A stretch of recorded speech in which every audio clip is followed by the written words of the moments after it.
Thought and purpose. Until thought is linked with purpose, there is no intelligent accomplishment. With the majority, the bark of thought is allowed to drift upon the ocean of life. Aimlessness is a vice, and such drifting must not continue for him who would steer clear of catastrophe and destruction.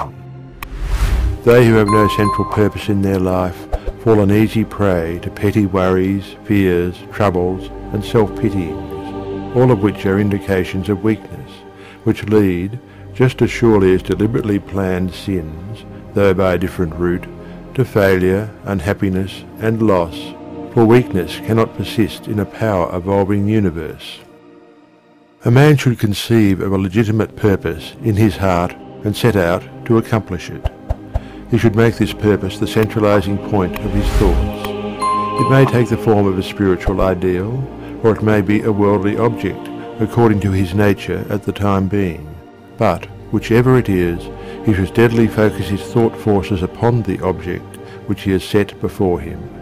He should make this purpose his supreme duty, and should devote himself to its attainment, not allowing his thoughts to wander away into ephemeral fancies, longings, and imaginings. This is the royal road to self-control and true concentration of thought. Even if he fails again and again to accomplish his purpose, as he necessarily must until weakness is overcome, the strength of character gained will be the measure of his true success, and this will form a new starting point for future power and triumph. Those who are not prepared for the apprehension of a great purpose should fix the thoughts on the faultless performance of their duty, no matter how insignificant their task may appear.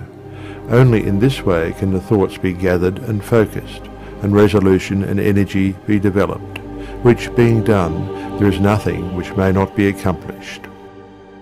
The weakest soul, knowing its own weakness, and believing this truth, that strength can be only developed by effort and patience, will, thus believing, at once begin to exert itself, and, adding effort to effort, patience to patience, and strength to strength, will never cease to develop, and will at last grow divinely strong. As the physically weak man can make himself strong by careful and patient training, so the man of weak thoughts can make them strong by exercising himself in right thinking. To put away aimlessness and weakness, and to begin to think with purpose, is to enter the ranks of those strong ones who only recognize failure as one of the pathways to attainment, who make all conditions serve them, and who think strongly, attempt fearlessly, and accomplish masterfully. Having conceived of his purpose, a man should mentally mark out a straight pathway to its achievement, looking neither to the right nor the left. Doubts and fears should be rigorously excluded.